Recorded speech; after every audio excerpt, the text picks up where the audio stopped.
Hi, this is Kim from K&I Travel Journeys, and today I'm going to talk about our third port of call, which is Ho Chi Minh City, and we will be using our private journey tours, which is an option with the Celebrity Solstice cruise on our Vietnam and Thailand cruise.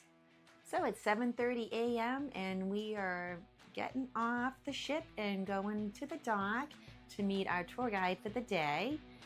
And as we're meeting the tour guide, we are welcomed by a very friendly, smiling gentleman. His name is Bao, and him and the professional driver are there to take us to Cu Chi, which is a district of Ho Chi Minh City. We're going to Cu Chi because we're going to be visiting the Cu Chi tunnels.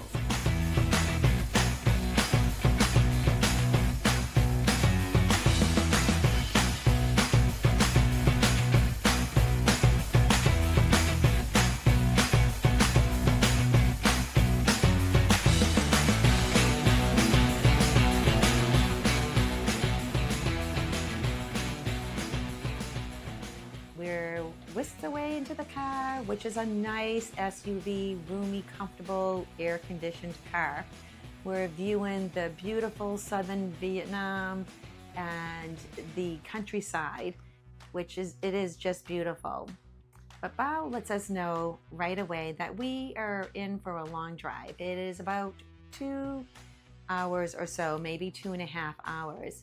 So there's a lot of time in the car. Bao graciously gave us a lot of information about where we were going. He began with letting us know that the Cu Chi tunnels were originally built in the 1940s by the Vietnamese, and they were built during the war against the French colonists, which in the 1960s had expanded by the Viet Cong because of the Vietnam War. So after listening to that interesting historical story, Bao made a little fun and also shared with us the different pronunciations of his name, which is Bao. Like if you think of pronouncing it as take a bow. And another pronunciation is bao, as in bao buns, which if you think about it, you could say wow, so you say bao. So that was a pretty cool little fact that he gave us. So we arrived to our destination after that long drive, and we're in Cu Chi, and I'm going to tell you, we get out of that car and it was hot. Coming from northern Vietnam, where it was hot, to come into the southern Vietnam is extremely hot. It was heavy, thick air. But it's not going to stop us from wanting to go see these Cu Chi tunnels because it is so eventful and exciting to learn the history of all of this. So on our way, as we're going down a trail, we're in the jungle. And you're hot, but whatever, you don't even let it bother you because you're so fascinated with what you're seeing all around you.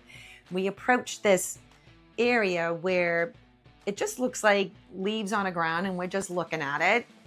And Bao pointed out that it's actually where the soldiers would go to hide from their enemies. So it's just a little pop-up of a block, and literally, because I did go inside of this.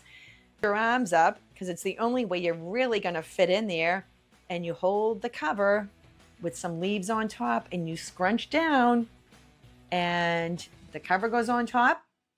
You're underneath, little scary, and nobody knows you're there. And then you just pop back up and you get out. It was also explained the soldiers could go over a little ways and they would go to an area where there was just a slit or a little slight opening, and they were able to shoot their enemies from there, leaving the enemies having no idea where this coming from because everything is underground and they don't know this. So as we're going along on the tour, again, we're with Bao, so he was showing us more things than I think that if we were in a larger group, we wouldn't be able to see. And Bao was very informative of the history. So we make our way to this mound, which looks like a termite mound. And yes, it would be rather large like that in the jungle, but it really is not a true termite mound. It was something that was built to fool the enemies, and it worked as being able to attack the enemies from there, and also a good air ventilation for those soldiers that were underneath the ground. So that was another creative way of seeing how these tunnels and how they operated. I was also able to go down into the tunnel with Bao. We're probably about the same size, and so to fit through these tunnels, you have to be very small. And even though they were made a little bit larger for tourists, because that's now a tourist site, it was still very small. Unfortunately for Rob, he wasn't able to fit through the tunnels. And I felt bad, but I didn't want to see him getting stuck. I will say, there were some areas that he could go in and have a photo that was large enough for him to go in. So moving on, it was just amazing with the different things that we saw. They actually had a whole kitchen. They would have a hospital for these soldiers and stuff. And so that was just really fascinating. There was also a lot of booby traps that we got to see how they operated and how scary this would be. I could never imagine.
We had a chance to try a food that was very crucial for the soldiers, and it was cassavana, if I'm pronouncing that right, or casvana, which is a rooted vegetable. They were able to cultivate it right there near the tunnel entrances, which made it easy for them to grab without being seen. And it was also something that was easy to prepare. So we got to try steamed cassava, if I'm pronouncing it correctly, with some crushed peanuts and sugar, which gave it the sweet, nutty taste. So it really wasn't too bad. Seeing many things through this tour, I could go on and on and on, but I'm gonna just end it there. If you have a chance to go there, which this is why I'm hoping that you're watching the video, because you're going to make your way there. And leave some surprises for you to see and learn about, just as we did. So we hop back into the car, and it's already getting to be close to like lunchtime. So Bao takes us to this local restaurant. We're walking through the restaurant to find outside our own private little romantic table, which was right by the Saigon River. It was beautiful, and you just felt so very special. It was because of Bao who made this feel so special for us, and he really cared about his clients on this tour. We enjoyed some lovely, delicious Vietnamese cuisine, and being on this hot day, they offered beverages, and we opted for the local Saigon beer. It was perfect for that time. Just finishing up our lunch along the Saigon River, we make our way back to the car, and we're going to be heading to Ho Chi Minh City. Along the way, Bao had us stop at a workshop which employed individuals who were affected by Agent Orange. It was amazing. I am so thankful that Bao took us here. We walked up, and you see a lot of artists right there along the building working on pieces of art, whether it's somebody painting or somebody's building something out of wood, working with lacquer and the mother of pearl, eggshells.